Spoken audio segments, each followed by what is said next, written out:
269 buts inscrits en 153 matchs durant la phase allée du championnat Elite 1. Coton Sport de Garoua termine leader avec 34 points. UMS de Loum et Foufou de Baham sont respectivement deuxième et troisième avec 32 points. Yafoot, Colombe du Sud et l'Aigle Royal de la Ménois sont relégables, alors que Marius Moadi Maldi est soulier d'or de cette phase allée. L'attaquant de Coton Sport de Garoua a inscrit 12 buts en 17 matchs de championnat. Mesdames, Messieurs, bonsoir à toutes et à tous. Bienvenue à 100% Foot ce soir sur Equinox Télévision. Nous faisons le bilan de la phase allée du championnat Elite 1. Nous vous donnerons également des nouvelles du championnat Elite 2, dominé par PWD de Bamenda, assuré de terminer champion honorifique de la phase allée du championnat Elite 2. Le Racine Bafoussam, qui a explosé l'université de Ngaoundéré 4-0 lors de la 14e journée de ce championnat, se porte mal. Les joueurs ont d'ailleurs refusé de faire la séance d'entraînement programmée ce lundi. Ils réclament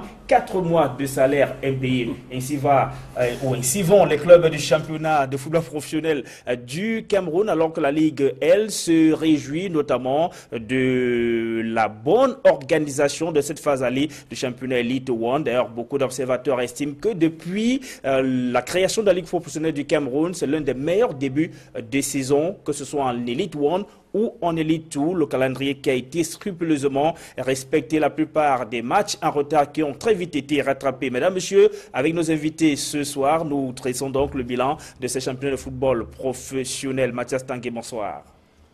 Bonsoir Sylvestre, bonsoir Kalamoutier, bonsoir à Monsieur Moukam qui continue à savourer le champagne de la victoire de Bamboutos hier sur Yafoot de Yaoundé.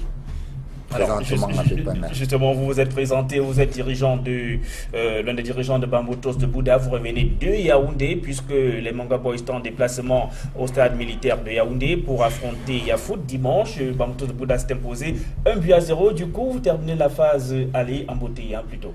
Non, pas en beauté, puisque j'ai fait le déplacement parce que c'est pour la première fois depuis 2014, depuis notre retour en Ligue 1, que Bamboutos devrait finir la phase aller avec moins de 20 points. Il fallait monter, poster le moral des gars pour qu'on puisse battre Yafoot et finir à 22 points. Sinon, c'était un peu inquiétant de notre part. Mais sinon, nous allons corriger le tout, tous les manquements à la phase de retour. Clément Zico, bonsoir. Bonsoir Hippolyte, bonsoir au prophète, bonsoir à l'ensemble des téléspectateurs. Bonsoir tout le monde. Entraîneur de football, consultant sur Equinox Télévision, avec votre œil de technicien de football, vous avez regardé minutieusement le déroulement de cette phase allée du championnat Elite 1. Vous êtes d'ailleurs allé regarder souvent quelques matchs en direct du côté de Limbé. Et l'un des premiers constats que vous avez fait d'entrée du jeu en tout début de saison, c'était l'impréparation de la plupart des clubs qui s'engageaient dans ce championnat ici à cause de l'incertitude du démarrage de la saison.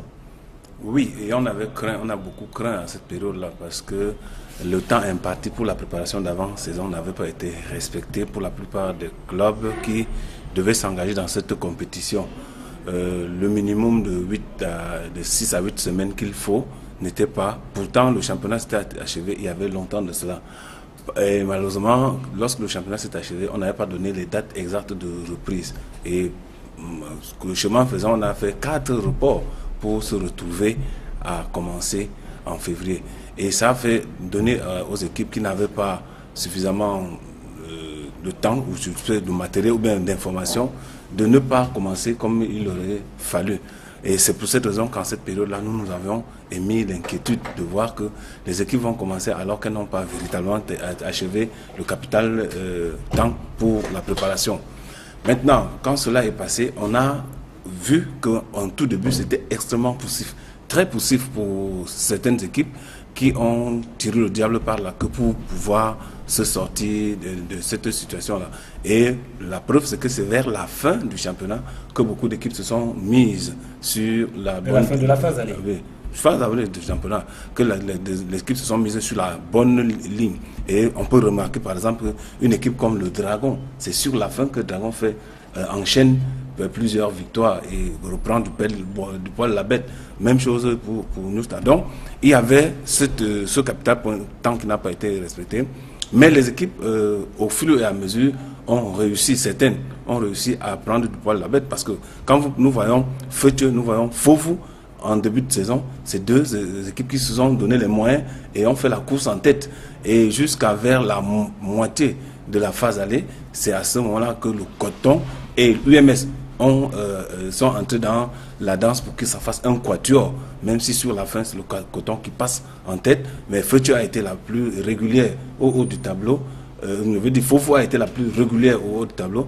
Feutu qui avait entamé, qui était en challenge avec Fofu, c'est un tout petit peu essoufflé. La preuve, c'est que Feutu termine à la 6e position, alors que Fofu, lui, termine à la 3e position.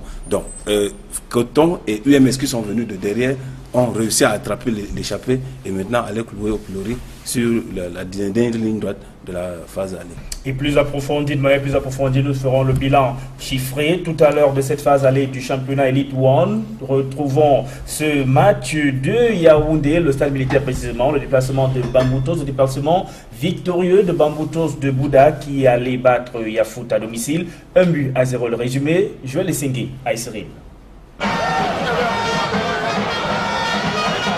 1 minute de silence avant le coup d'envoi de la rencontre pour rendre hommage à Ndountsop Clovis, membre influent de la direction de Bamboutos de Mbouda, décédé cette semaine à Yaoundé.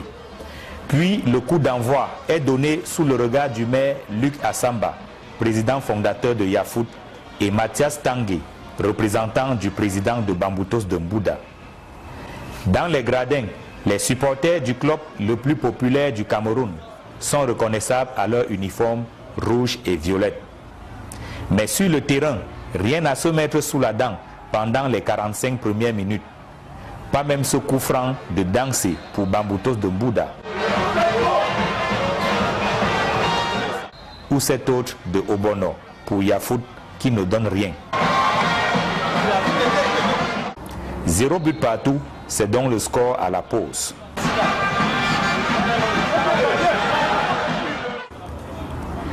À la reprise, c'est toujours un jeu insipide en termes de qualité, les maladresses se multipliant de part et d'autre. Mais près de 20 minutes après, Junior Besson, Dossa 8, entré en jeu quelques instants avant, se lance tout seul dans la surface de réparation et trompe le gardien de but. Bamboutos mène 1-0.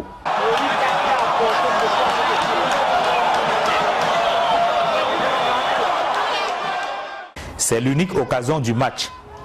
Le score ne changera pas jusqu'au coup de sifflet final. Bamboutos arrache la victoire à Yaoundé et termine la phase aller sur une bonne note, tandis que Yafoot broie du noir. Et pari réussi pour Bamboutos de Bouddha, dont le challenge était de terminer la phase aller avec plus de 20 points. Bamboutos termine en 9e avec 22 points. Mathias Tanguay, on parlait tout à l'heure de cette dernière victoire de la phase aller de ce championnat Elite One. Comment vous avez particulièrement préparé ce match contre Yafoot? Moi, je vais d'abord remercier le comité de soutien de Yaoundé, l'ASB, qui a beaucoup œuvré pour la victoire de Bamboutos. Je vais également remercier monsieur le vice-président, le deuxième vice-président PCA de Bamboutos. Je préfère taire le nom, vous le verrez à la phase de retour du championnat. Voilà les gens qui ont beaucoup œuvré pour la victoire de Bamboutos hier. Et les joueurs avaient en cœur aussi de dire adieu au Mangwa qui est décédé cette semaine à Yaoundé. Donc les 1 minute de silence, je crois que ça fait remonter le moral des joueurs. Et les gars étaient déterminés à revenir sur Douala avec une victoire. Alors, je dédie cette victoire aux défunts. Je dédie également cette victoire à Sona, depuis Garoua. Je dédie cette victoire à plusieurs personnes qui ont... Est-ce que c'est une victoire qui trace les bases de ce que vous souhaitez donner comme image à Bamboutos de Bouddha pour la seconde phase, la phase retour? Non. La seconde phase, vous verrez une autre équipe de Bamboutos transformée à 90%. Avec le même entraîneur? Donc, avec le même entraîneur. Parce que... qui est d'ailleurs l'un des meilleurs du championnat. Parce que lors de la phase aller de Charlemagne Bongo, vous êtes passé à Nissembar Gafoé et régulièrement, depuis que Bamboutos est revenu en première division, les saisons se suivent et se ressemblent sur le banc de touche. Non, je vais vous dire, Charlemagne Bongo a livré 11 matchs avec Bamboutos Club de Bouddha. 9 buts marqués, peut-être 7 encaissés. 13 points, je crois, 11 points sur 30. Et ce n'était pas bon. Il a fallu chercher un entraîneur de haut niveau pour pouvoir suivre l'équipe de Bamboutos. Parce que Bongo ne l'est pas. Bon, peut-être Bongo est sous pression. Est-ce que comme Bongo a déjà entraîné une équipe sous pression comme Bamboutos? Non. Il a été avec les As étaient oui, au bord de la relégation. Quand vous perdez ou que vous gagnez, ça ne dit rien à personne. Oh, Bamboutos, c'est la planète Terre. C'est ça la différence. Parce que dans Bamboutos, il y a 1 milliard de personnes qui suivent l'équipe, contrairement à Astre. Non. Vous dites, c'est la seule équipe au Cameroun qui porte le nom d'un département. C'est l'équipe, c'est l'une des équipes les plus supportées d'Afrique. Je pèse mes mots, je ne vous apprends rien.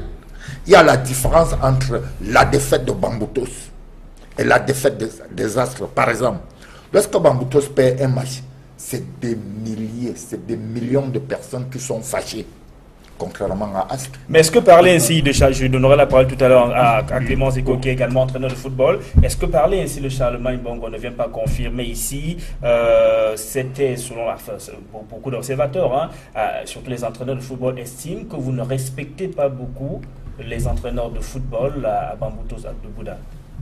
Non. Dire que nous ne respectons pas les entraîneurs de football, ça veut dire qu'ils ne voient rien. Nous ne respectons pas ceux qui ne font pas le résultat. C'est ça le problème. Vous êtes payé pour faire le résultat. Faites le résultat. Je vais vous dire. Quel entraîneur qui a fait l'unanimité ou qui a fait toute une saison entière depuis que Bamboutos est revenu en première division? Gérard Bimi. Toute une saison? Oui. Quelle saison? Gérard Bimi, 2014. Quelle saison? 2014-2015. Gérard Bimi était seul. Gérard Bimi n'a pas démarré la saison avec vous, cette saison-là. Non, je vous apprends. À un moment donné, vous l'avez muté. Non, ça veut dire que vous ne maîtrisez pas l'histoire de Bamboutos. Lorsque je vous dis même sur ce plateau d'Equinox que Bamboutos reviendra en Ligue 1, vous ne m'aviez pas cru. Et c'est comme ça. J'ai même appelé Ndoumbe Bosso Emmanuel. Là, non, je ne crois pas que Bamboutos sera réhabilité. Clément Zeko, alors, quand on a fait venir Gérard, rarement on a entendu un dirigeant de club parler aussi ouvertement, mais de manière crue, d'un entraîneur qui a pourtant démarré la saison et qui était annoncé comme l'un des meilleurs lorsqu'il a été recruté pour accompagner ce club. Le plus embêtant, c'est que cet entraîneur reste en service dans Bamboutos. Le plus embêtant, c'est qu'il reste en service dans Bamboutos. Et puis je ne serais pas... Dernièrement, ce n'est plus le cas. Je ne voudrais pas laisser passer ce que le prophète dit. Ne pensez pas que quand on bat les Astres, comme ils ne sont pas très nombreux, ça leur fait pas mal. Le nombre ne change pas grand-chose. Ils ont la même douleur que celle que vous avez. Combien de personnes? Non, vous voulez dire que la Chine, qui a 1,3 milliard d'habitants, est plus éprouvée que Sao Tomé et Principe quand ils ont perdu un match? Non. Ils ont perdu un match, ils ont perdu 3 points, ils ont perdu une compétition. Donc c'est la même douleur. Donc au-delà de ça, maintenant, quand on se sépare de quelqu'un, il faut justifier pourquoi on s'est séparé de cette personne-là. Donc quand on dit que Charlemagne, il fallait un entraîneur de haut niveau, c'est là pour dire que Bamboutos n'a pas la suite dans les idées. Parce que si les dirigeants de Bamboutos avaient la suite dans les idées, ils auraient en début d'année cherché les entraîneurs de haut niveau. S'il est un temps soit peu, il est prouvé que Charlemagne n'est pas un entraîneur de haut niveau. Ils auraient trouvé un entraîneur de haut niveau dès l'entame de la saison pour pouvoir poser les bases et leur faire les résultats qu'ils ont eu. Maintenant, si vous choisissez un entraîneur, ça veut dire que vous avez la hauteur de l'entraîneur que vous avez choisi. On ne mérite que son entraîneur.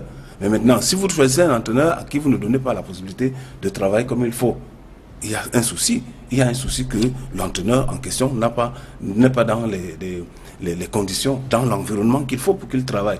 Donc, ce n'est pas l'entraîneur qui crée l'environnement, c'est l'équipe qui crée l'environnement. C'est l'équipe qui crée les conditions de travail. C'est l'équipe qui donne la possibilité à l'entraîneur de produire le résultat. Le résultat est une résultante. Le résultat sort de beaucoup de choses à la fois. Au-delà du travail technique. Je ne remets pas en cause le travail de Charlemagne. Non. Mais pour vous, il n'est pas un entraîneur de haut niveau. Non, il n'a pas fait le résultat. Il n'a pas eu la chance Je veux vous dire, la question que je vous pose, la question que je vais vous poser, Mathias Tanguay, quel est le projet qui est conçu autour de Bamboutos de Bouddha chaque saison? Parce que quand vous recrutez un entraîneur, c'est pour un projet, vous lui soumettez un projet. Et si après 11 journées, vous êtes obligé de vous séparer d'un entraîneur, est-ce à dire qu'il ne faisait plus partie de vos plans, ou simplement pour vous, le projet c'est gagner à tout prix? Non, le projet c'est gagner à tout prix, parce qu'on met les moyens qu'il faut. Vous ne pouviez pas, je me souviens, lorsque le PCA met suffisamment de moyens, il vous dit, je veux être champion du Cameroun. Qu'est-ce qu'il faut? Voilà le budget. Il dépose sur la table. Et pourquoi le résultat ne va pas suivre? C'est vous qui devrez recruter. Est-ce qu'après 11 journées de championnat, on peut déjà conclure qu'on n'atteindra pas les objectifs? Oui, lorsqu'on dit Avomar, on parle de Mobile Bonatama pour Feu Rouge de Bessenguer. Avomar préparé. Le premier presque à 10 minutes de l'arrivée et le dernier Bamboutos. Après 10 matchs, sur 30 points possibles, on avait 11. Alors, et peut-être 12e, hein, non loin de l'Aigle de la Ménois, ce qui est très dangereux. Que vous avez battu on va revenir sur le match de dimanche au stade militaire de Yaoundé avec la phase des réactions, celle du président de Yaoundé Foot, Luc Assamba au micro de Aïsseri les Joël Essengé. Vous terminez cette phase aller sur une fausse note, 0 but contre 1 face à Bamboutos. Quelle réaction? La réaction c'est celle d'un président qui sait exactement ce qu'il fait. Nous sortons de la deuxième division professionnelle. Pour la première division, c'est pas facile. Pour s'adapter au niveau des deux configurations, c'est pas toujours aisé.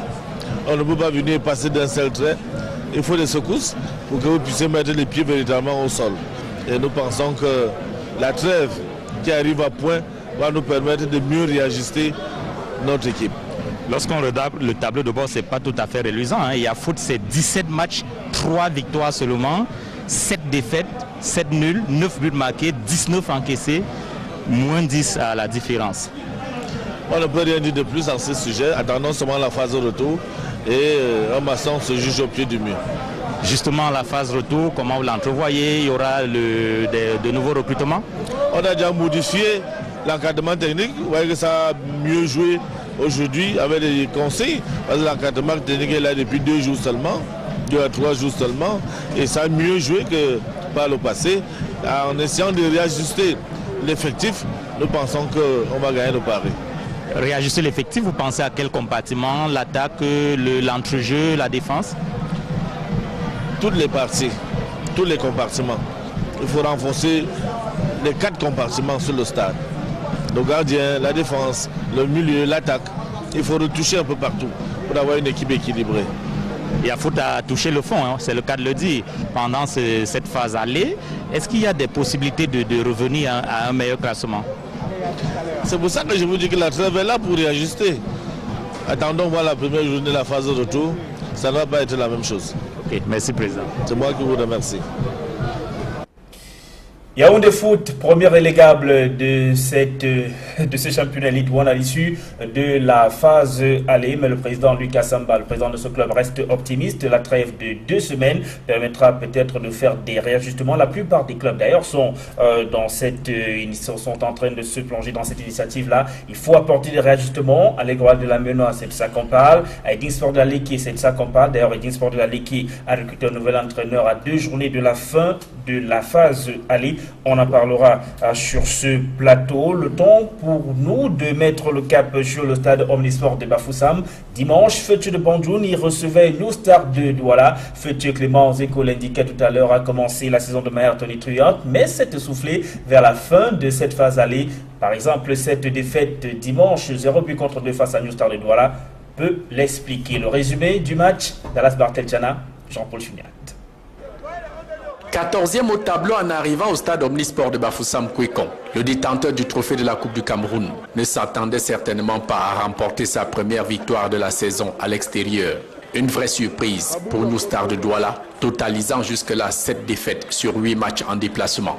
Les poulains du coach Rodolphe Chamo, victorieux 2-0 face à Feutu de Ndjiko Bandjoun à cette 17e et dernière journée de la phase aller de Ligue 1. Pas du tout gai de la prestation de ses protégés dans le premier quart d'heure.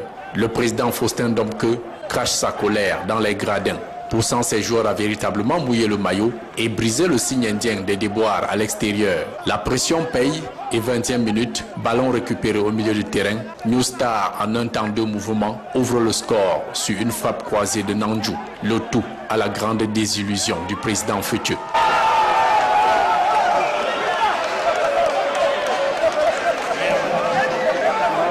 Tranchés au vif dans leur chair, les joueurs de Futhieu de Ndiko Banjoun tiennent à rétablir l'équilibre le plus tôt possible, bien avant la fin de la première manche. Mais il manque d'adresse sur pas mal de balles arrêtées. Et réponse du berger à la bergère, New Star est à 2 doigts de saler l'addition sur cette frappe molle à la fin de la première manche. Gonfleur bloque durant la pause. Futhieu revient tout déterminé de refaire son retard. Mais le capitaine Sadio Sodea et ses coéquipiers n'ont pas le temps de dérouler leur projet d'égalisation. Que New Star démontre toute sa classe dans une phase de 1-2 qui fonctionne à merveille. Futhieu ne peut que constater les dégâts 10 minutes à la reprise.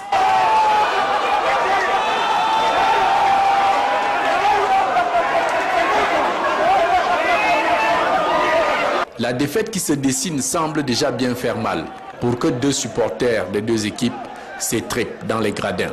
Et sur cette action d'un éventuel 3-0, l'attaquant de New Star semble avoir été fauché en pleine surface. Mais seul l'arbitre tient la décision. Tout comme dans ce duel aérien, il expulse Franklin Guéa-Tchobomu pour anti-jeu. 2-0 au coup de sifflet final. Futhieu concède ainsi sa 2e défaite en 8 matchs à domicile. L'arbitrage vraiment nous a fait défaut et puis les gens ont mentalement craqué. On n'a pas su jouer notre jeu, on n'a pas su réagir. Et en face, l'adversaire qui a besoin de points, a joué regroupé derrière, ne laissant pas des espaces pour jouer, même dans les balles arrêtées. Je crois que leur gardien était excellent, le mental était de leur côté. Nous, vraiment, encore une fois, je crois que l'arbitre nous a faussé la partie. 4e à la 16e journée, il finit la phase aller hors du quintet de tête, 6e à 27 points. Pour le président Faustin Domke, son équipe a su capitaliser l'essentiel et gagner 3 places au tableau. Désormais 11e à 21 points. On a su déposer le jeu, on a bien fait de contenir l'équipe, fait que jouer avec de longs ballons. Et nous avons tout fait pour mieux nous regrouper en défense. Mais je pense qu'on a beaucoup peiné dans les 10 dernières minutes. Mais dans l'ensemble, c'est un très bon match. Début de la phase retour dans 2 semaines. Avec à l'affiche Colombe New Star à Yaoundé et Futhieu APGS de Fou, ici au stade Omnisport de Bafoussam Kwekon. Futhieu de Banjoun, on l'a donc vu, perdu beaucoup de points vers la fin de cette première partie du championnat Elite 1. Par contre, New Star de Douala, Clément Zeko a su se ressaisir à partir de la 12e journée. New Star de Douala, c'est vrai qu'il y avait également des défaites, mais beaucoup plus de matchs nuls et de victoires. Oui, New Star a réussi à se remettre dans la bonne direction parce que cette équipe-là, elle était très poussive. Elle a été très poussive au départ. Son élimination en championnat africain a sonné comme lourdement, à tel enseigne qu'ils ont eu de la peine à se remettre de cette élimination-là. Et après, maintenant, il fallait être présent dans le championnat. Et même là-bas, il y a eu quelques soucis parce que l'effectif avait une certaine fluctuation et puis il fallait continuer à tenir le cap pour pouvoir ne pas se laisser échapper. Et heureusement, progressivement, cette équipe est revenue et ça a fini très fort en allant battre Futhieu à Bafoussam. C'est un signal déjà que l'avant-dernière journée, ils sont allés à Limbé dicter leur loi à APGS, ce qui n'était pas d'un bon ou mauvais augure. Et je crois que la victoire sur APGS leur a donné un peu plus d'allant. En allant à Bafoussam, ils étaient sûrs de leur fête. Et une fois à Bafoussam, je crois qu'ils ont déroulé. Et on a comme l'impression que le vieux démon qui hante très généralement cette équipe de Futhieu est en train de reprendre la place sa place dans cette équipe, parce qu'on a vu en tout début une équipe qui a donné à voir qu'elle est sérieuse, elle a des ambitions et qu'elle peut réaliser ses ambitions. Mais malheureusement, depuis un certain temps, c'est un peu au petit bonheur la chance. On a une équipe qui a réussi à discuter la tête du championnat pendant le premier tiers et qui laissait voir que cette année, pourquoi pas, ça pouvait être l'année de Futhieu, mais malheureusement, sur la fin là, c'est un peu poussif. Très poussif alors pour Futur Football Club de Bandjoun. Des réajustements peut-être s'imposent aussi, mais Magloire Foutila, l'entraîneur de nationalité congolaise, a eu le temps de prendre le pôle de cette équipe-là. Il est arrivé au Cameroun plusieurs mois avant le début de cette saison sportive. Mathias Tanguay, Futur Bandjoun, New Star de Douala, lequel de ces deux clubs vous a le plus posé le problème lors de la phase aller? L'équipe qui m'a posé le plus de problèmes, c'est New Star. New Star de Douala. Oui, mais Futur ne m'a posé aucun problème. Bon, sauf que New Star nous a surpris.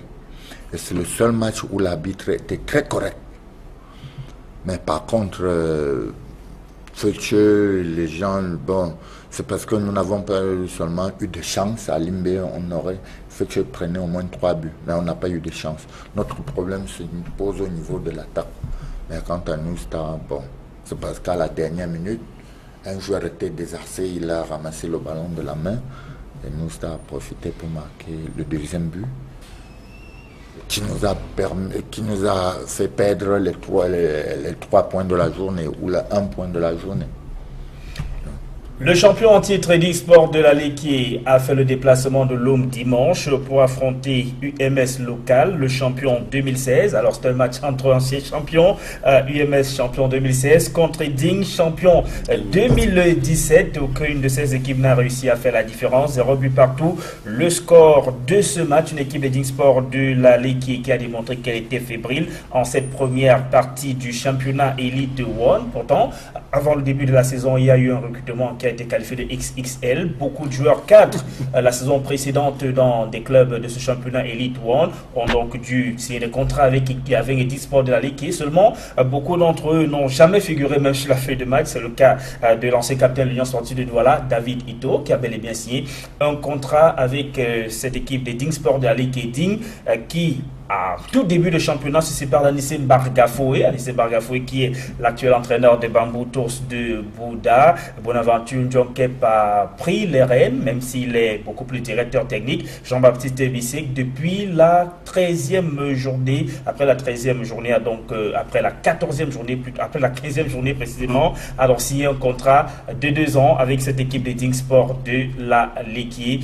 D'abord, la première victoire, même si ce n'est pas lui qui était sur le banc, c'était un match en retard de la 12e journée de ce championnat Elite 1 contre Yon Sport Academy. Le Bamenda Ding s'est imposé alors que Bonaventure Ndjonkep était sur le banc. Et dimanche, lors de la 17e et dernière journée, Ding est allé ramener 1 point de Loum, score de la partie, 0 but partout face à cette équipe de UMS. Avant de revenir en plateau, on écoute d'abord quelques réactions. Alphonse Marie-Tientu et Saint-Fabien Fogo, le président des Ding Sport de la Léquier. Jouer contre UMS à domicile n'est pas du tout facile, puisque c'est une équipe qui à domicile ne perd pas facilement les matchs. Donc ils sont tactiquement prêts dans l'ensemble du jeu. C'est vraiment une très grande équipe. Est-ce que vous avez eu une pression particulière quand vous êtes venu jouer ce match? On sait quand même que vous avez joué pour longtemps dans les rangs de UMS de Lyon. Je dirais non, puisque ça a été un plaisir pour moi, puisque de retrouver tous ces enfants m'encourager, surtout dans le stade. Donc je dirais, je n'avais pas de pression puisque UMS c'est toujours ma maison. Donc j'ai joué ce match avec conviction et sans pression. Un point, on n'a pas perdu 3 points, on a gagné 1 point ce soir et c'est mieux que 0. C'était un match difficile, l'adversaire a bien joué et le stade était très mauvais. Donc nous sommes satisfaits du résultat. Vous savez, nous avons des joueurs de petite taille qui ont besoin de jouer au pied. Malheureusement, ils ne sont pas joués au pied. Il n'y a pas de problème. Je viens de voir mon ami et frère Nkwe, on s'est salué. Je pense que le football unit les peuples. Et ce qui s'est passé est passé. Aujourd'hui, on regarde devant. Et nous avons manqué de réussite. Et nous avons mal démarré le championnat. Donc il fallait finir une bonne note sur les 2 derniers matchs face à une très bonne équipe de UMS. Il est bien parti pour être le champion. Je crois que nous avons vu nos manquements et la page de tout sera palpitante. Ce n'est pas parce que nous avons été champions que nous pouvons dire que nous sommes meilleurs. Le Sport de la Ligue champion se relèvera-t-il lors de la deuxième partie de la phase retour de ce championnat Elite One? En tout cas, Jean-Baptiste Bissek aura pris les rênes. D'ailleurs, il va aller en stage avec cette équipe, profitant de ce mercato, on va se le dire comme ça peut-être. Et on ne sait jamais, pourrait faire venir d'autres joueurs ou se séparer de certains. Toujours été dit que Jean-Baptiste Bissek va bel et bien prendre les rênes de ce club lors de la phase de retour de championnat. On va prendre également quelques réactions côté UMS de l'eau, mais on revient juste en plateau. Retrouver Clément et Mathias Tanguay. Nous avons joué un match avec tous les débordements qu'il y a eu. Moi, je crois qu'en prenant un point, on voulait 3 points. On n'a pas pu avoir les 3 points. On a pris un point. On ne peut pas cracher dessus, mais on va continuer à travailler. Moi, je crois que le championnat est sur une bonne lancée. Il faudrait seulement qu'on se prépare beaucoup plus mûrement lors des prochaines séances. On va dire au niveau de l'arbitrage, ça c'est un autre problème.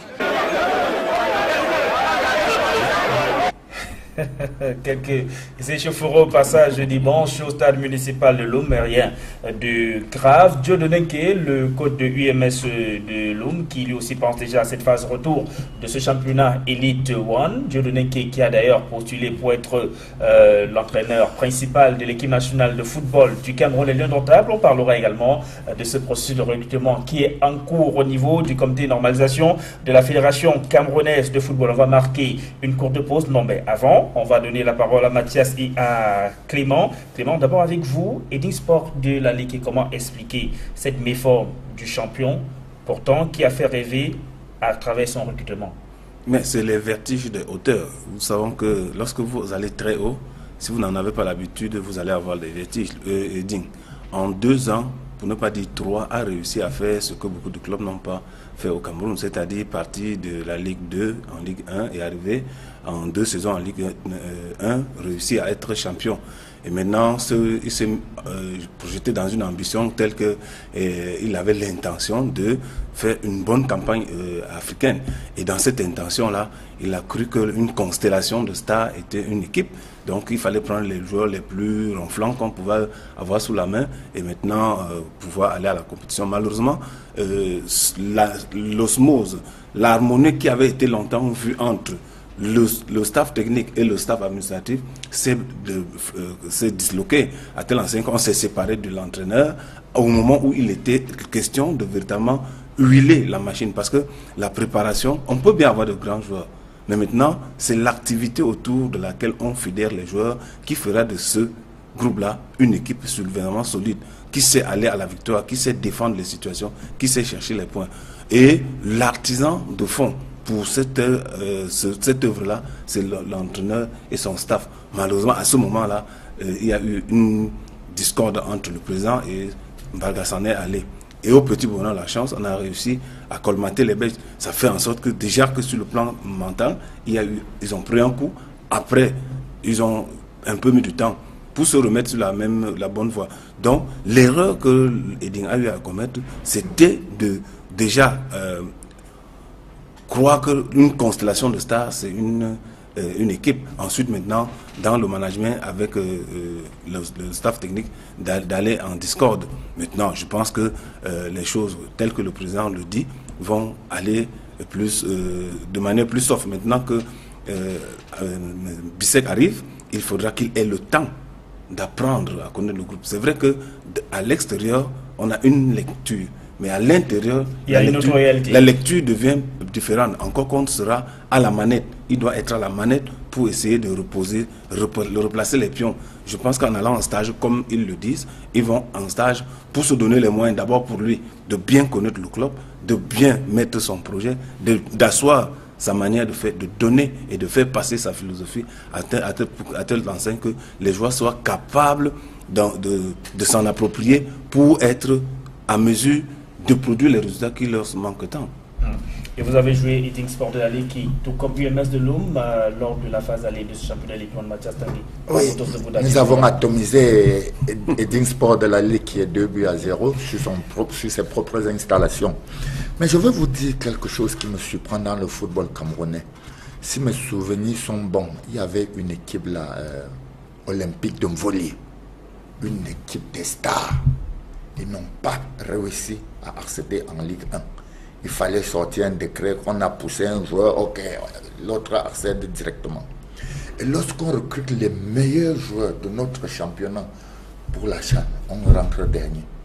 Je ne sais pas, c'est vous qui êtes coach, vous pouviez un peu nous expliquer pourquoi nos meilleurs stars ne font pas l'affaire. Edding a fait un recrutement XXL. Lorsque certaines personnes ont dit, si vous jouez beaucoup, Edding va vous donner 2-0. Edding va vous donner 4. Mais curieusement, c'est Bamboutos qui les a atomisés à Yaoundé 2-0. Ils n'ont même pas tiré un seul shoot dans nos goals. Non, Mathias Tanguy, quand même. Mais mon gardien est sorti très propre de toutes les façons. Il y avait eu des tirs, quand même. Oui, mais qui ne sont pas passés au goal. On peut savoir. C'est le seul match où Bamboutos était très très à l'aise. Le plus difficile pourtant, dans une équipe. C'est une équipe des stars. Les stars, je veux dire, meilleurs défenseurs du championnat camerounais, meilleurs attaquants, meilleurs gardiens, ils vont à la CHAN. On rentre dernier. Tous sont dans Edding, dernier. Alors, c'est vous, les coachs, qui devraient nous dire pourquoi les stars ne brillent pas, ne font pas l'affaire. Non, une hirondelle ne fait pas le printemps. Ce n'est pas parce qu'au Cameroun ça n'a pas marché que partout ça ne marche pas. Et ce que je voulais dire, c'est que le tout n'est pas d'être un joueur de haut niveau, d'avoir des joueurs de haut niveau simplement, mais c'est de savoir les faire jouer ensemble. Et c'est pour ça qu'on s'entraîne. C'est pour ça qu'on s'entraîne tous les jours, pour qu'on essaie de créer ce que nous appelons les atomes crochus par rapport à comment aborder une situation. Si l'adversaire est comme ceci, comment faire? Si moi-même je suis comme ceci, comment faire? Il faut apprendre à jouer ensemble. Ce n'est pas le plus facile. Individuellement, les joueurs sont bons. Ils sont très bons même d'ailleurs. Mais maintenant, comment les faire jouer ensemble? Alors, et nous nous souvenons. Je parle du coach de haut niveau, Jean-Baptiste Bissek, que je connais parfaitement très bien.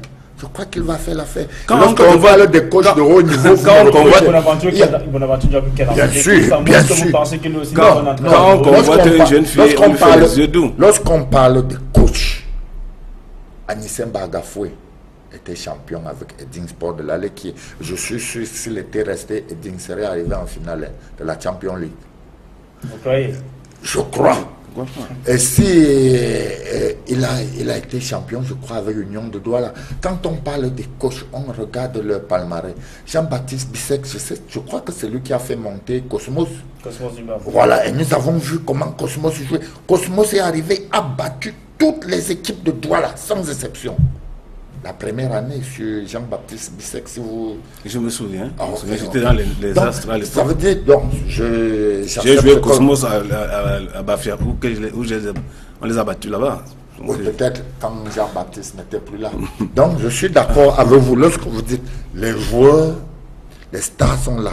Maintenant, le plus dur, c'est comment les faire jouer. Clément, c'est quoi aussi évoqué tout à l'heure le rôle des dirigeants, hein? Oui.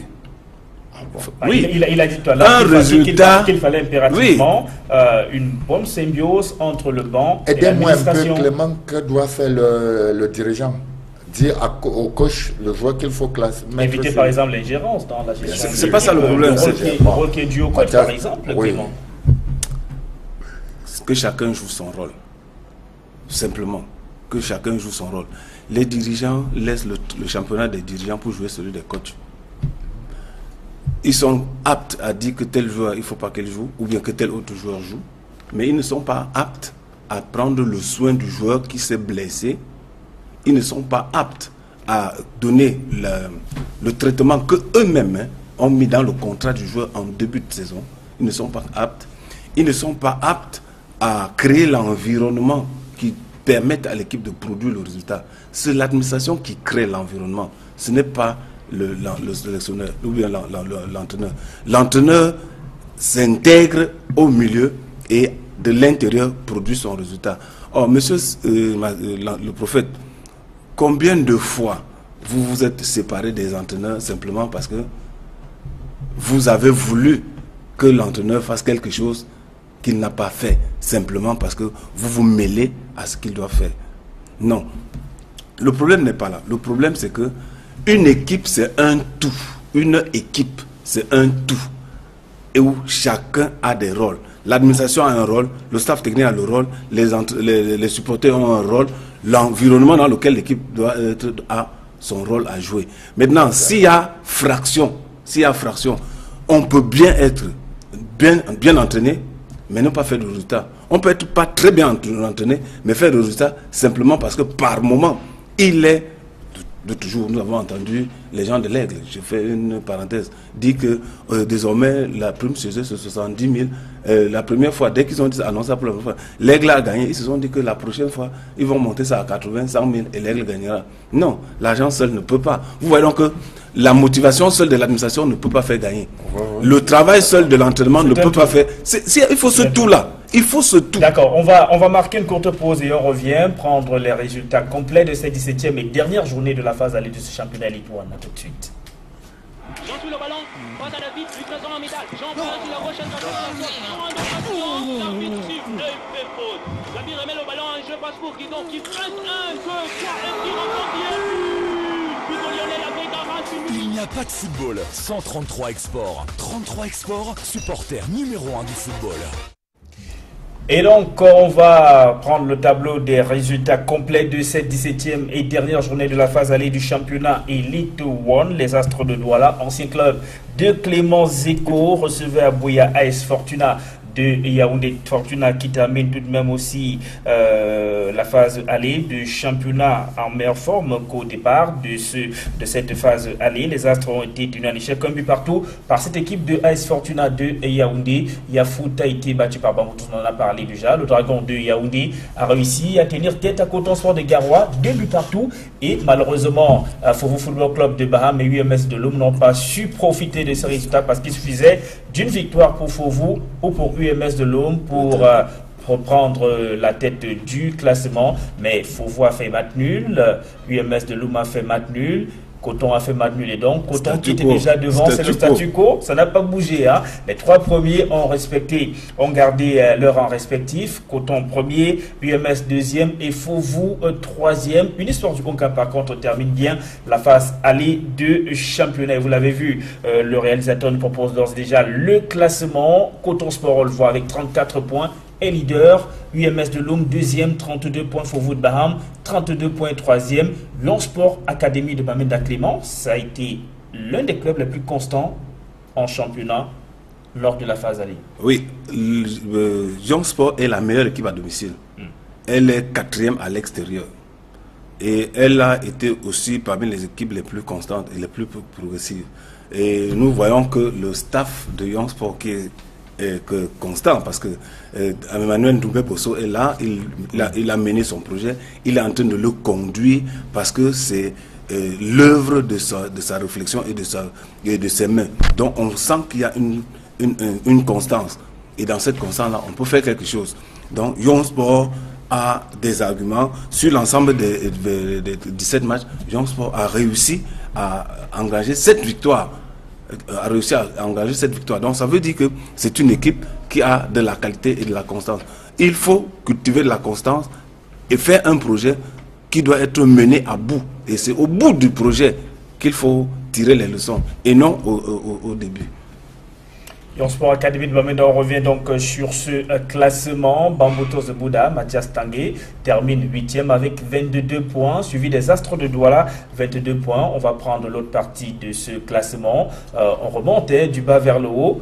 La lanterne rouge, Aigle de la Ménois, 10 points seulement. Clément Kessi n'a pas marché pour cette équipe. Pourtant, on a pris qu'avec l'arrivée de Biro Mikréo, ça allait marcher. Même si c'est quand même Biro qui permet à l'Aigle d'obtenir ces 2 victoires en championnat lors de la phase allée.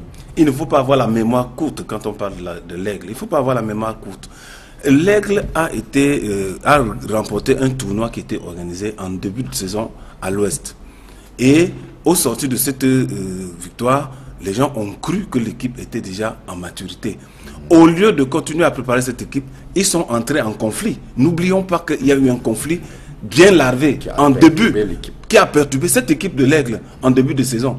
Et c'est sur la fin qu'ils ont fait la paix de braves pour pouvoir laisser l'Aigle avancer. Or, Fagna qui avait commencé ce travail, on ne l'a pas décrié autant Parce que déjà, pour avoir gagné ce trophée-là, on s'était dit, ils ont raconté partout, qu'ils avaient trouvé leur bon entraîneur qui devait porter son projet. Mais maintenant, on ne lui a pas donné le temps matériel, le temps nécessaire. Et c'est de ça que je parlais tout à l'heure. Ce n'est pas parce que l'administration n'a pas fait son travail que le staff, en le faisant, ça va marcher. Ce n'est pas parce que l'administration a fait ainsi de suite. Donc, l'Aigle a souffert de ces problèmes-là.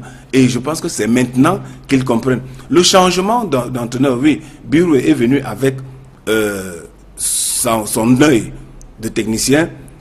Il a fait les constats qu'il a pu faire. Maintenant, est-ce qu'ils auront les moyens de réparer toutes les pièces qui ne sont pas fonctionnelles pour donner la possibilité d'aller à la recherche du résultat? Moi, je crois que ça sera difficile, étant entendu que le temps est suffisamment court. On n'a que deux semaines pour cela. Et ensuite, maintenant, est-ce qu'on a prospecté avant pour pouvoir dénicher les perles qui vont pouvoir amener l'Aigle? Sans dire que les carottes sont entièrement cuites pour l'Aigle, je dis que c'est suffisamment entamé. Et maintenant, il faudra aller cravacher. Tous les secteurs de l'Aigle doivent cravacher. Chacun doit vraiment aller au tréfonds de soi pour pouvoir amener cette équipe au résultat. La messe pour vous, elle est déjà dite pour l'Aigle de la Ménoire. Je crois que la messe est déjà dite pour l'Aigle de la Ménoire. Il ne faut pas se tromper. Parce qu'ils ont la malchance. Ils ont la malchance qui commence avec Bamboutos. J'avais entendu le président de l'Aigle sur ce plateau dire non, nous allons atomiser toutes les équipes. À l'ouest, Bamboutos a 2 équipes qu'il faut bien dormir pour les battre. Il y a l'Aigle et il y a Racine de Bafoussam. Pour 2 raisons. En 1966, lorsqu'il fallait qu'on sorte l'arrondissement de Bouddha pour créer le département des Bamboutos, les Tchang ne voulaient pas. Et ça a créé un duel dans le football. Et quand on a accepté que non, les Bamboutos vont exister, n'en déplaise aux jaloux, n'en déplaise aux détracteurs, le Bamboutos doit exister. Et nous avons donc changé le nom de Crocodile à Bamboutos pour faire vibrer le nom du département. Et il fallait donc battre l'Aigle qui ne voulait pas cette séparation à tout prix. Et c'était pas le football. Et c'est pourquoi vous dites la messe, c'est donc déjà pour le de la Ménoire, alors qu'il y a encore 17 journées de championnat, Mathias Tassi. Non, j'ai beaucoup de l'estime pour l'Aigle. Nous avons Elimbi, c'est Bamboutos qui donne à l'Aigle. Aigle, je souhaite que l'Aigle de la Ménoire se maintienne. C'est notre frère, mais pas en passant par Bamboutos. Et donc, que l'Aigle se maintienne. Donc déjà pas la messe toutefois. Non. Vous croyez que je vais perdre la première journée de la phase de retour? Parce qu'il faut sauver, parce que Aigle doit se maintenir. Je dois jouer mon match à fond. On va revenir au classement. Fortuna qui est 10e, New Star 11e, Eding 12e, Dragon 13e, APGS 14e. On revient sur la première partie de ce tableau pour voir la place de l'Union Sportive de Douala, parce qu'on va un peu marquer un arrêt sur ce club aux millions de supporters, les Nsara Kamakai, qui sont 5e à l'issue de cette phase allée du championnat Elite One avec 27 points. L'Union de Douala qui était en déplacement à Yaoundé dimanche, il allait battre APGS Tofu 3-2 et les Nsara Kamakai en ont profité pour terminer 5e du championnat pour temps paiement. Là aussi, ça a commencé de manière très poussive pour l'Union de Douala, avec une qui a rajeuni son équipe à plus de 80%. Oui, avec une frayeur en première journée. Le score de Lyon, en première journée, inauguré par les lendemains meilleurs tels que nous le sommes en train de le voir. Et ça veut dire simplement que le projet est bien assis et froidement, ils n'ont pas paniqué. L'Union à aucun moment n'a pu paniquer. Il est vrai qu'en cette période-là, son entraîneur en chef à l'heure actuelle était partagé entre ses activités en sélection et l'équipe de l'Union. Mais en back-office, il y a Wali Diom qui s'est occupé à mettre cette équipe sur pied. N'oublions pas que c'était un recrutement, on ne peut pas dire massif, mais simplement qu'il fallait à un moment donné, on a vu près de 60 enfants au recrutement à l'Union. Donc ça veut dire que le tri a pris le temps et ils se sont mis à travailler et progressivement ça commence à prendre. Et il y a aussi cette politique de l'Union qui est désormais dans sa réserve. Oui, dans la réserve. Parce que dans cette équipe-là aujourd'hui, on voit beaucoup d'enfants qui l'année passée étaient à la Easter Cup. C'est une politique de jeunes. Et quand nous le disons toujours, quand vous avez la politique de jeunes, vous devez cultiver la patience. Vous devez cultiver la compréhension. Parce que la jeunesse, ça se dérègle vite. Si vous ne comprenez pas que ça se dérègle vite, il y a un souci. Parce qu'au moment où vous allez arriver sur les premiers échecs, lorsque vous êtes tombé sur un échec, il ne faut pas réagir au premier degré de manière épidermique. Il faut analyser la situation pour la comprendre, pour comprendre qu'elle peut arriver et essayer de voir si le rendu des enfants s'installe dans le sillage de ce que vous voulez.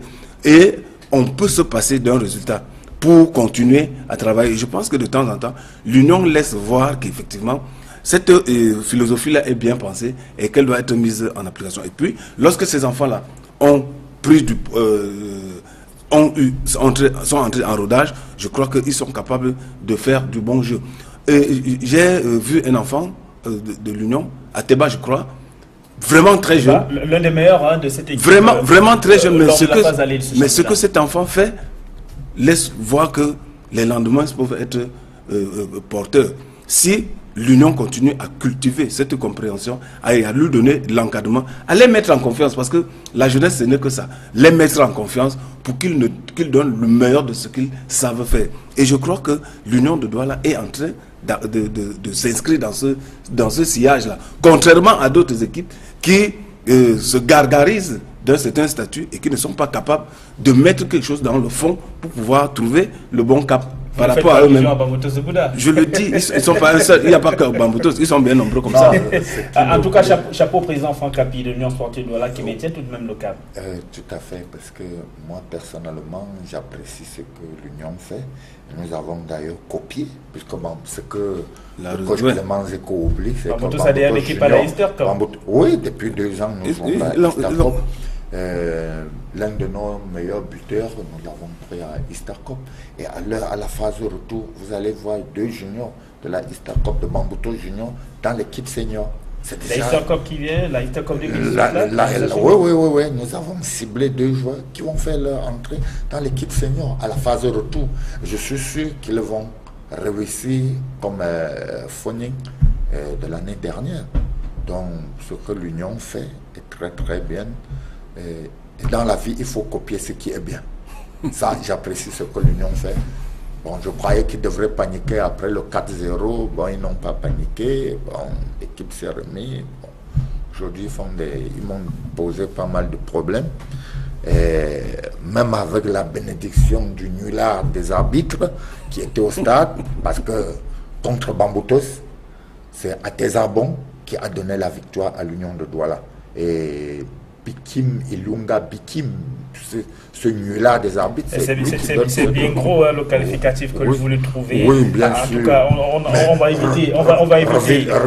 éviter ces qualificatifs. Sur le plateau ce soir, voici venu l'heure du bilan. Messieurs, le bilan de cette phase allée du championnat élite où on retrouve l'éclair Tchaké.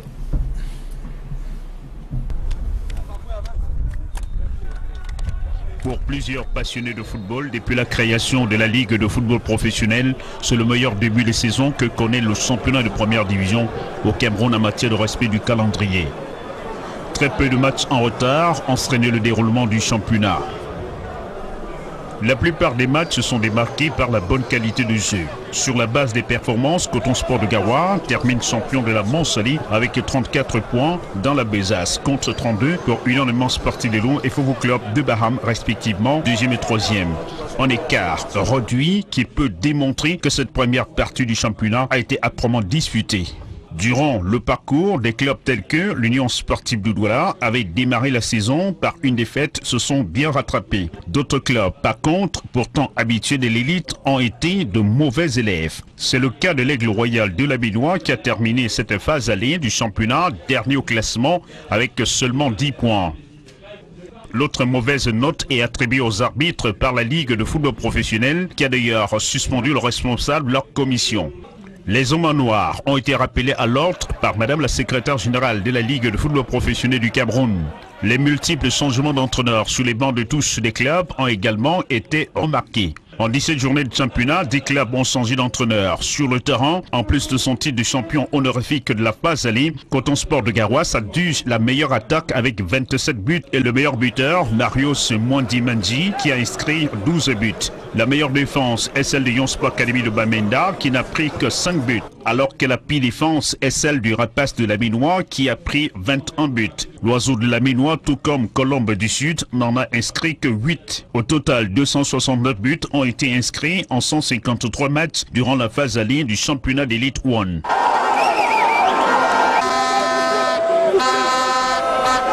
Et voilà le bilan de cette phase aller du championnat Elite 1, mais très exactement c'est 22 buts.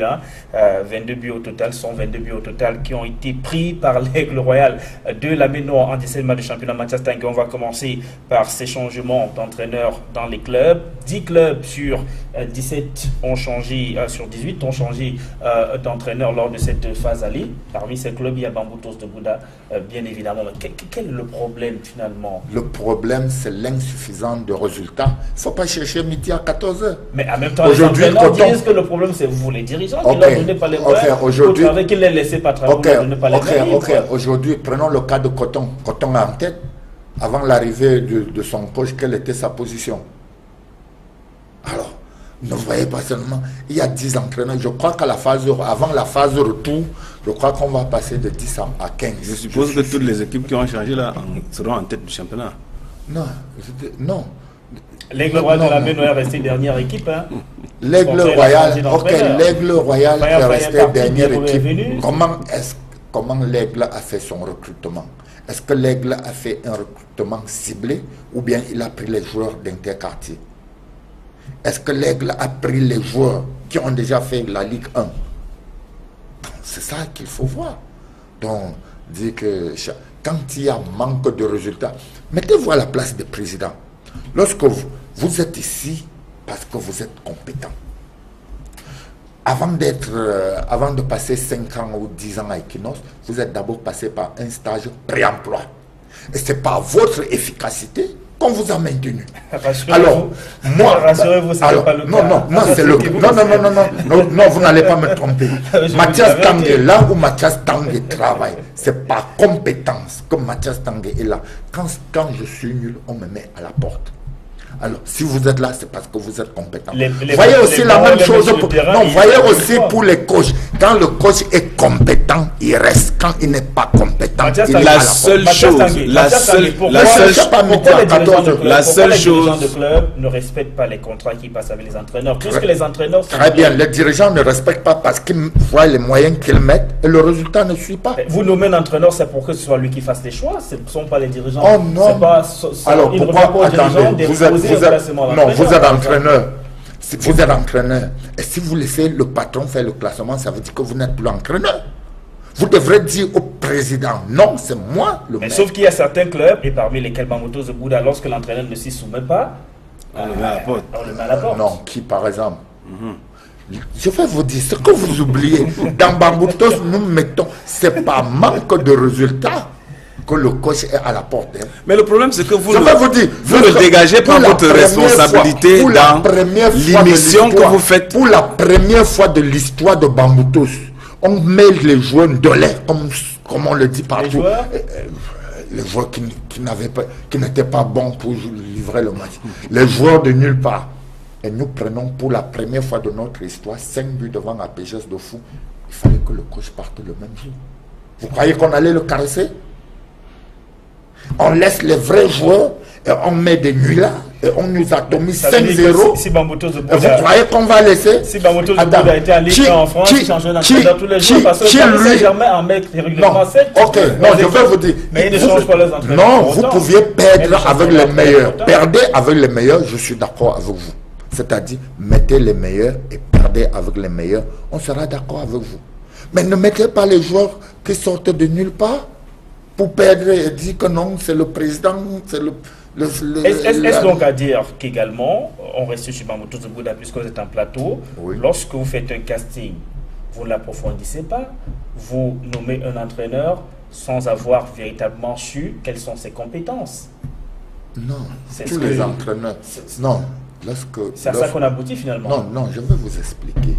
Lorsqu'on prend un entraîneur, il a sa feuille de route. Et c'est pour cette payer. Et dit voilà mes conditions. Nous disons aussi, puisque l'entraîneur pose ses conditions, nous acceptons. Et pourquoi vous ne voulez pas que le président pose aussi ses conditions? Qu'on lui donne gratuitement de l'argent? Vous êtes payé pour faire du résultat. Et c'est quoi le résultat finalement? Le résultat, c'est gagné. Je me retourne donc avec le résultat, c'est gagné. Ça, vous n'allez pas me dire le contraire. On est en plateau avec un entraîneur de football qui est Clément Zeko. Finalement, Clément, vous maîtrisez cette affaire certainement mieux que Mathias Tanguay, qui lui est le dirigeant. Vous êtes entraîneur de club. C'est quoi finalement le résultat? Le résultat, c'est gagner chaque match, ou le résultat, c'est d'atteindre les objectifs que vous fixez le club? Est-ce que l'objectif, c'est de gagner chaque match, ou l'objectif, c'est soit d'assurer le maintien, comme on le voit ailleurs, soit de jouer le titre? Je vais dire une chose à monsieur le prophète. S'il est une chose qu'un entraîneur peut garantir, c'est l'entraînement. C'est pas le résultat. Parce que le résultat sort de plusieurs choses, je vous ai dit. Je prends un exemple. Je prends un exemple aussi élémentaire que ça. On s'est bien entraîné de lundi à vendredi, à samedi, on doit jouer dimanche.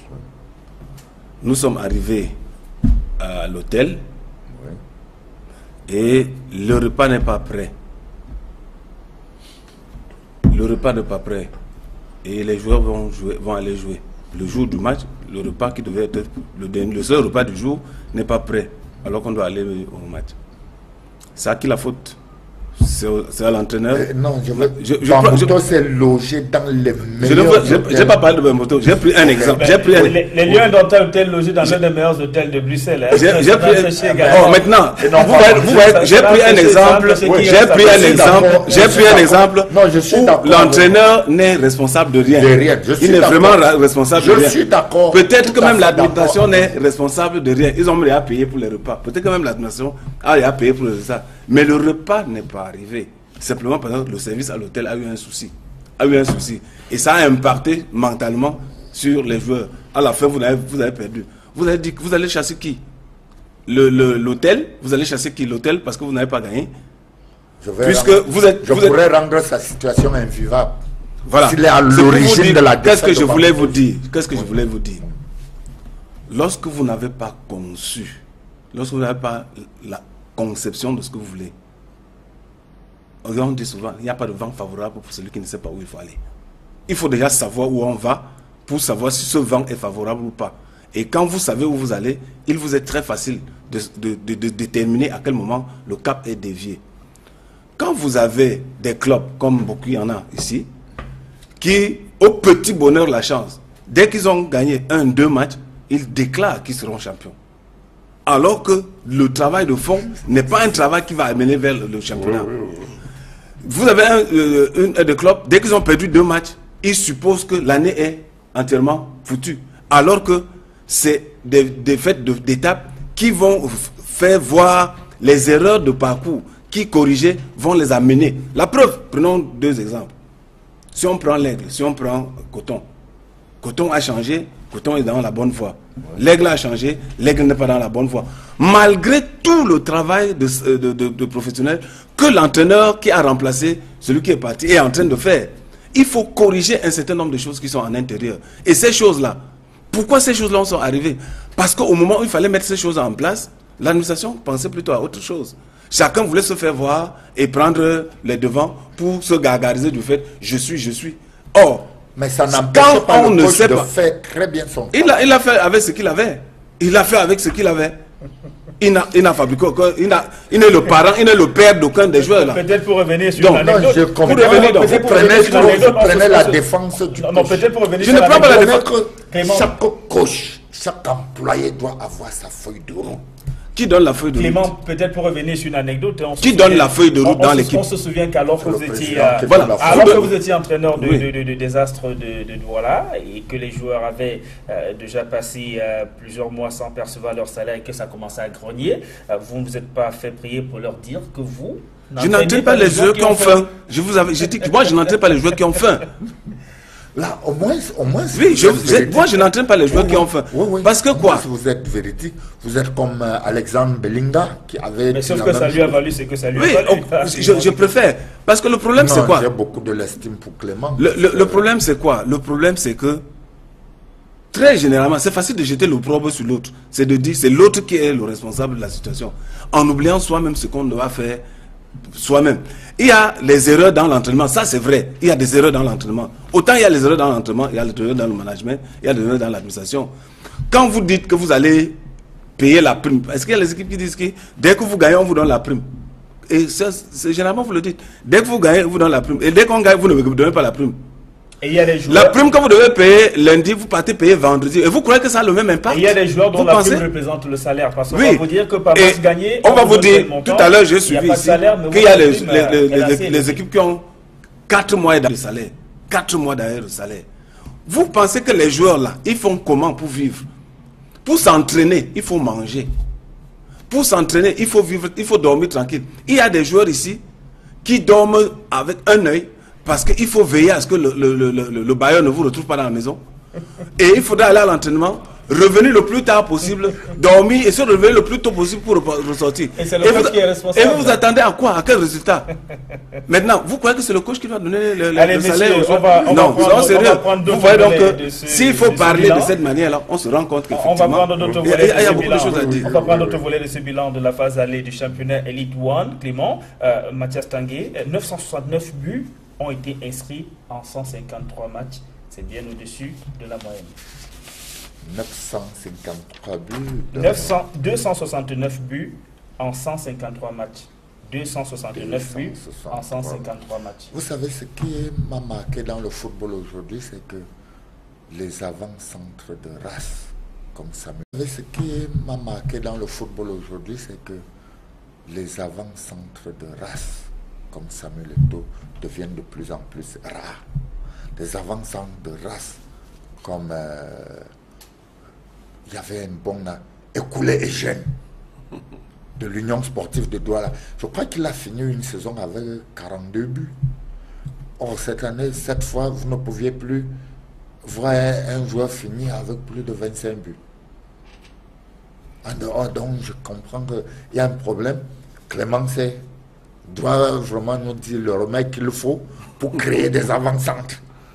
Parce qu'en dehors, je crois que le dernier meilleur que nous avons connu dans le championnat camerounais, c'est Écoulé et Jeune. Il marquait à toutes les positions. Aujourd'hui, le boulevard est libre, les joueurs ne marquent pas. Je ne sais pas.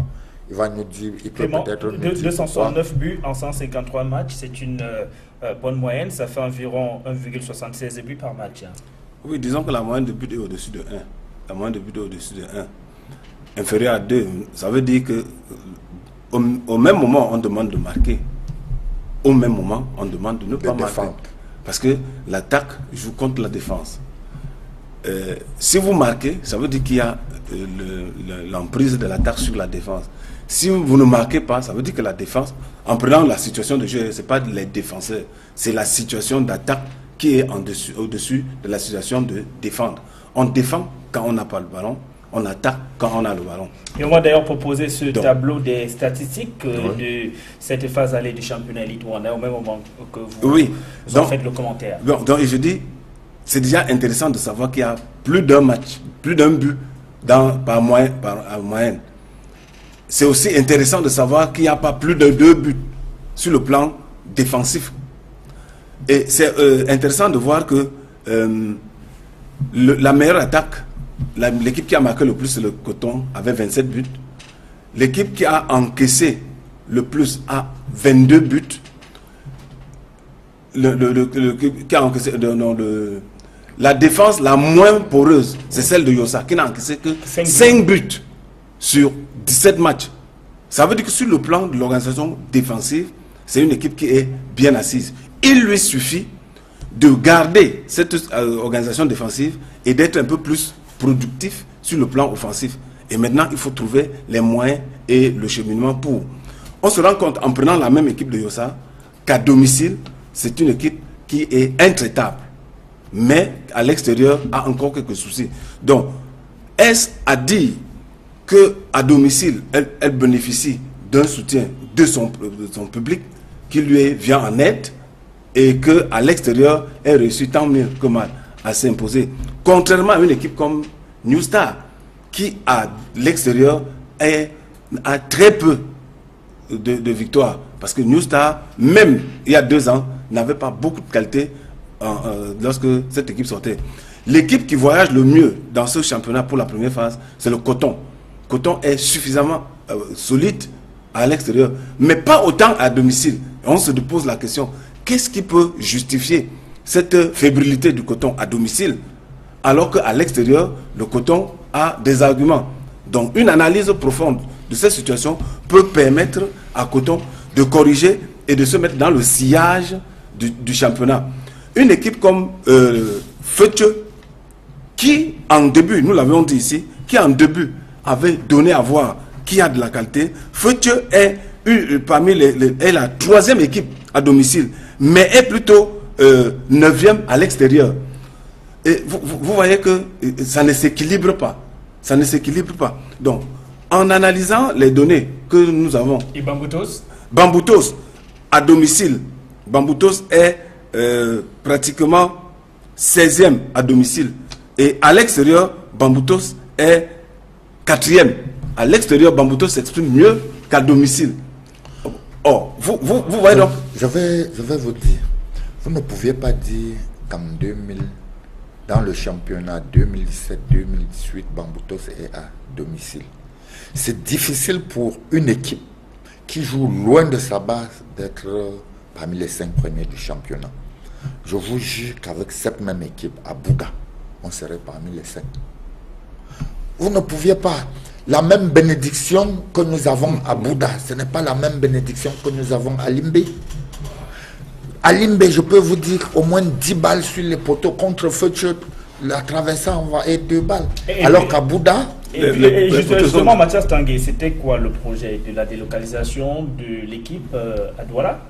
Parce que les joueurs sont logés désormais à Douala et non pas à Bouda.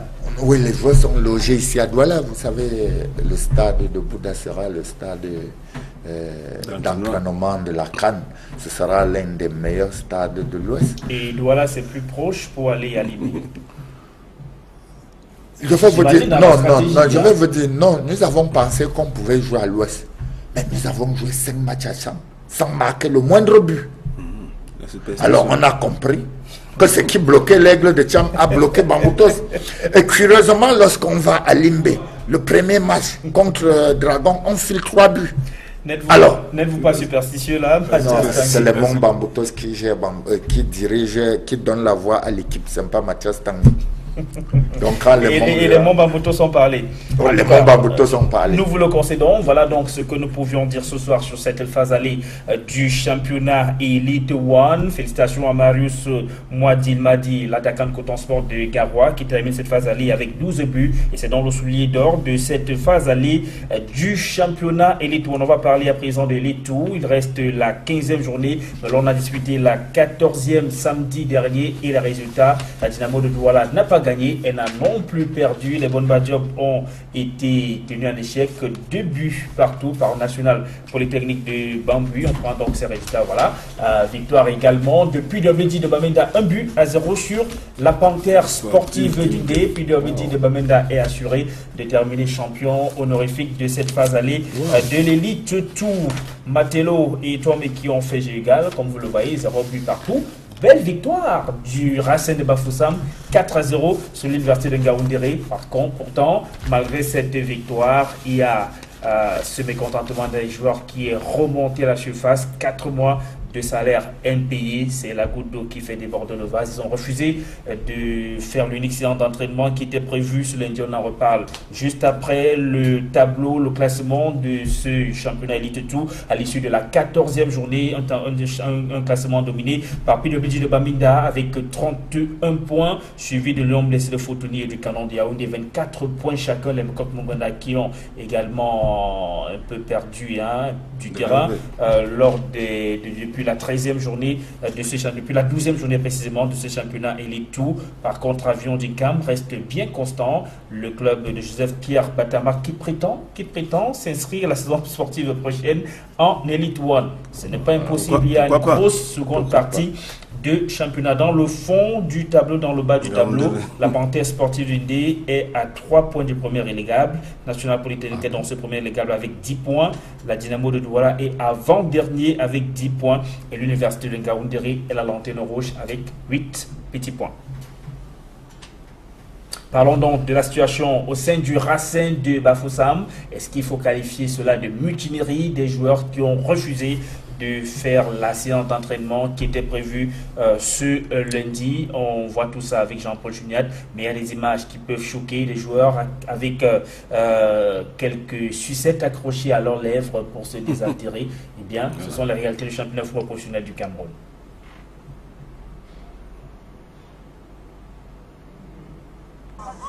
Au sorti de leur écrasante victoire 4-0 face à l'Université de Ngaoundéré, les joueurs du Racing Club de Bafoussam sont en grève. Ils revendiquent des primes de signature impayées, primes de match et arriérés de salaire de plusieurs mois. On a signé depuis, ça fait 5 mois. 4 mois, on n'a rien perçu. On a joué les matchs et on n'a jamais rien perçu, salaire, prime de contrat, rien. Bon, on s'est décidé, les coéquipiers et tout. On a dit, bon voilà, il faut que ça s'arrête et on va essayer. Pas que ça s'arrête, on essaie de lever la tête pour pouvoir réclamer ce qui nous a de droit. Pour faire entendre leur voix, ils boycottent la séance d'entraînement de ce lundi 30 avril. Et la goutte d'eau qui fait déborder le vase, c'est une succession de faux rendez-vous de René Kakabi, le président du conseil d'administration. L'exemple, c'est le dernier match du Tonnerre à Yaoundé. Il a dit, comme on a joué mardi, là, il a renvoyé le rendez-vous à vendredi. On va un programme toujours et c'est jamais réalisé. Pour des supporters du tout-puissant de l'Ouest, les joueurs ont jusqu'ici fait preuve de bonne volonté depuis 13 journées. Ce mouvement d'humeur a donc sa place. Si on voit les entraînements, on mène dessus. De trouver qu'il n'y a pas d'entraînement. Et les enfants, les gens sortent de loin. D'autres sortent à l'extrême nord, d'autres sortent au centre, ils doivent manger. La manière qu'ils n'ont pas mangé, ce n'est pas logique. L'équipe se débrouille, nous nous débrouillons. Ce n'est pas à la dernière minute qu'on ne doit pas continuer. Et nous avions déjà laissé le message, ça veut dire que la grève a sa place. C'est pour que tout le monde comprenne que ça ne va pas dans le bassin. Sur ce refus de s'entraîner, le secrétaire général du club tente en vain de convaincre les joueurs de lever leur mot d'ordre de grève. L'administration a tort, c'est vrai, mais j'aimerais que vous essayiez de finir ce que vous avez commencé. Je ne peux pas m'imaginer qu'un coiffeur peut commencer le côté ici et il essaie cet autre qui sera à l'aise. Je voudrais, n'est-ce pas, que vous mettez complètement l'administration dormue et vous finissez dans le championnat de mercredi. Vous aurez... Non, nous ne sommes pas dans le politique. Visiblement bluffé à l'arrivée du PCA René Kakabi, frère aîné de l'homme d'affaires Sylvestre Mbouchingue, les supporters ont tout fait de déchanter à mi-parcours du championnat. On ne prend pas une équipe quand on n'a pas les moyens. Quand un incapable soit, il monte le coup avec son ami. Il faut prendre l'équipe qui libère l'équipe. Dans cette grève, les joueurs du Racing Club de Bafoussam sont catégoriques et n'entendent pas céder sous quelque pression tant qu'ils ne percevront pas la totalité de leurs droits. Affaire à suivre. Mathias Tanguay, voilà une situation jugée déplorable au Racing de Bafoussam. À qui la faute, coach? Je crois que la faute là-bas revient aux encadreurs. Là-bas? Oui. Parce que je ne comprends pas comment les élites de Bafoussam peuvent laisser, les élites de la MIF peuvent laisser Racing finir comme ça. Or, quand cette équipe arrive ici, j'ai entendu qu'on avait débloqué 30 millions pour Racing, moins de 2 semaines. Et on vous parle le cousin d'un grand homme d'affaires multimilliardaire qui est président de Racing. Les 30 millions sont donc où? Quand vous n'aviez pas, dites que vous n'aviez pas. Mais ne dites pas que 30 millions, et les 30 millions sont là, les joueurs gagnent 4-0 et vous êtes incapable de payer. C'est effrayant. La faute revient aux dirigeants. Clément, même de l'eau, hein, ces joueurs n'ont pas l'entraînement. On a vu certains d'entre eux acheter à leurs propres frais des glaces de 50 francs CFA qui ont été faites avec une eau parfois douteuse. Et après, il y a des problèmes de santé, des problèmes de digestion. On est là dans un championnat de football professionnel au Cameroun. C'est douloureux et c'est pas, ça dure déjà, ça fait longtemps que ça dure à Bafoussam. Depuis que cette équipe était en élite 1 et après que se retrouve en élite 2 comme ça, vraiment, on peut se poser un certain nombre de questions. Est-ce qu'on est obligé d'avoir un club s'il faut esclavagiser les joueurs et les gens qui viennent pour cette équipe-là? N'oublions pas que quand on dit professionnel, c'est-à-dire que c'est le métier, c'est son métier. Il ne vit que de ça. C'est son moyen de subsistance.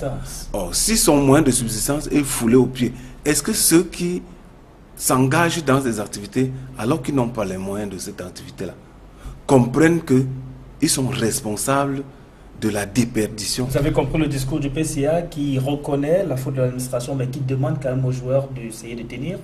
Comment? Oui. Pour le ventre vide? Oui, en tout cas, il joue... C'est du paternalisme à mon sens. C'est du paternalisme pour essayer d'amadouer les enfants et les amener à reprendre l'activité. Mais quand ils vont reprendre l'activité, s'il survient quelque chose là, qu'est-ce qu'on dira? Est-ce qu'on est capable véritablement, si un joueur se blesse, de le prendre en charge? Si jamais on ne peut pas nourrir un joueur qui est déjà en santé, de nourrir celui qui est déjà en santé, je ne pense pas que c'est celui qui sera malade qui va être pris en charge. Non, il ne faut pas. Véritablement, on n'est pas obligé.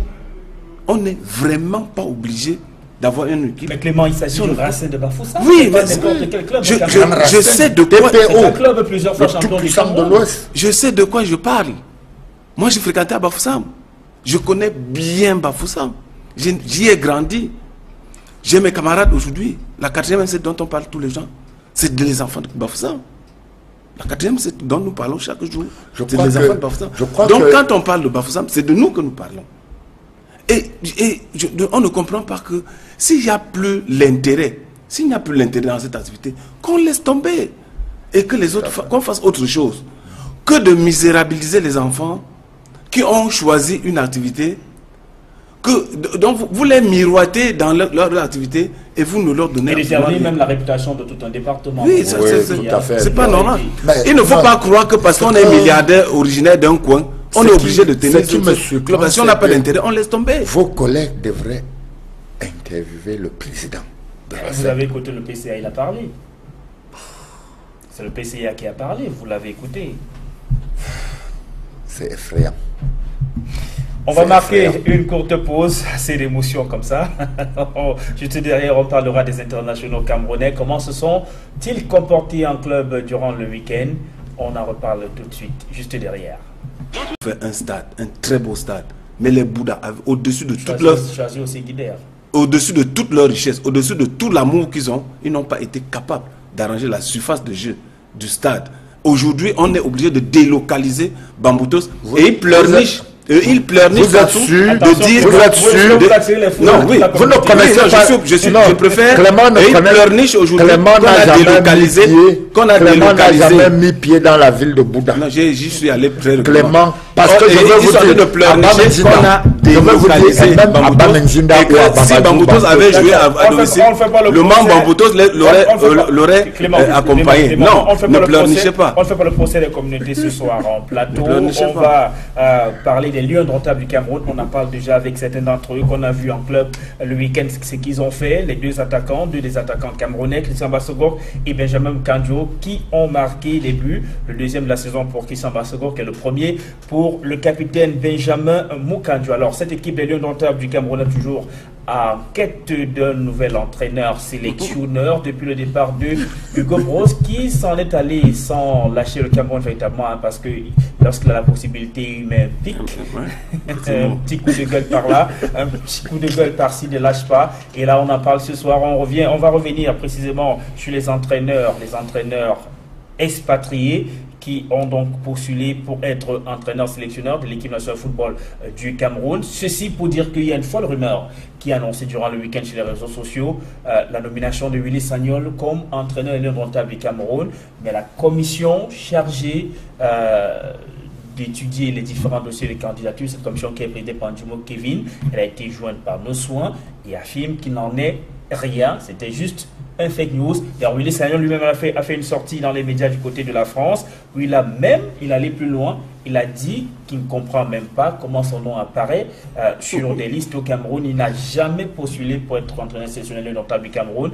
Après lui, il y a eu d'autres démentis. Il y a Raymond Domenech également, qui a fait une sortie pour dire que sur son compte Twitter, pour dire que il n'a jamais déposé un dossier de candidature à l'Africa Foot pour être entraîneur indomptable du Cameroun. Il y a Lothar Matthäus, l'ancien capitaine emblématique de la Mannschaft de l'équipe nationale de football de l'Allemagne. Tout le monde se souvient de l'espoir de cette équipe lors de la Coupe du Monde 1990, champion du monde. Lothar Matthäus a également dit qu'il n'a jamais déposé un dossier à la Fédération camerounaise de football pour être entraîneur sélectionneur des Lions indomptables du Cameroun. Et là, Clément, est-ce qu'on ne voit pas ici soit un jeu des agents qui prennent souvent par devers eux d'aller postuler pour leurs clients, alors que ceux-ci ne sont parfois même pas au courant, ou peut-être comme il y a des sources en Internet, quand chaque candidat essaie de joindre ses sources, il se rend compte qu'il n'est pas bien parti pour être désigné, il fait une sortie pour dire que finalement non, je n'étais même pas dans cette affaire.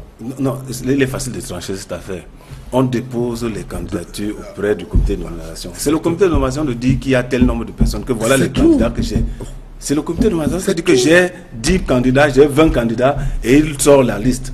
Maintenant, quand ce n'est pas sorti, tout le monde, nous avons tous que ici, on pêche en eau trouble. Et dans tous les pêcheurs en eau trouble, essaient un peu de tâter le terrain à leur manière. Moi, je pense qu'on crée une tempête dans un verre d'eau à partir du moment où le comité de nomination, qui est en charge de recueillir les candidatures, ne publie pas officiellement qui est candidat, qui n'est pas candidat. À partir de cet instant, les agents font bon jeu. Ils font bon jeu de pouvoir tâter le terrain. Et comme vous le disiez tout à l'heure, soit la mise est perdue et on se rebiffe pour dire j'ai jamais été candidat, soit on est en pole position, on jette déjà une bouffée comme ça pour donner la possibilité. Non, je pense que... un peu la pression sur la pression la commission. Oui, je pense que... Et finalement, à quoi bon même c'est quand c'est dossier de candidature, quand on sait qu'à la fin, il y a la possibilité de quelqu'un qui n'était même pas sur la shortlist. Oui, déjà on l'a vu avec le parti. On l'a vu avec Hugo Gross, on l'a vu avec Hugo Gross qui n'était pas sur la shortlist, mais qui a été parachuté comme ça à la télé indomptable. La question que je me pose, pourquoi on vous cache l'information? Qu'on vous donne la liste de ceux qui sont déjà là, qu'on publie. On cache, pour quel intérêt on cache cette information? Beaucoup de Camerounais même qui sont là, non pas, on déclare qu'ils ne sont pas là. Si on ne peut beaucoup pas, aussi confirmé sur mon souhait, c'est qu'on fasse Mavi Kwama a confirmé. Non, mais il y en a qui n'ont pas postulé. Mon souhait, c'est qu'on fasse la CAN 2019 avec les Camerounais. Parce que lorsque vous prenez un expatrié, il n'a pas obligation de résultat. Il a obligation de se faire d'argent. C'est un employé, il a aussi obligation de résultat. Merci à vous. vous. Pour sortir de l'émission, je vais dire premier rétablissement à ma sœur Lalong Simone, présentement souffrante. Et bonne fête à tous les collègues demain. Beaucoup de courage à vous. On espère que cette bonne fête, vous allez véritablement l'accorder à vos travailleurs, que sont les joueurs. On espère qu'ils auront véritablement leur fête du travail et tous leurs droits. Merci à vous Clément Zeko également d'être venu en plateau ce soir. Merci Poulite. Je profite pour dire, souhaiter bonne fête de travail aux travailleurs, surtout ceux de RC Cameroun. Je mets à ce rang-là toutes les personnes qui nous ont regardé ce soir. Merci à toutes les équipes techniques autour du réalisateur, M. Emos Fongo, ces équipes qui m'ont accompagné ce soir. Merci à nos chers téléspectateurs à travers le monde, particulièrement à ceux de Bongen, et Batindi, Dehane, Sahé, Bébé et même Bella. Merci encore. Rendez-vous lundi prochain lorsqu'il sera 20h45. Au revoir.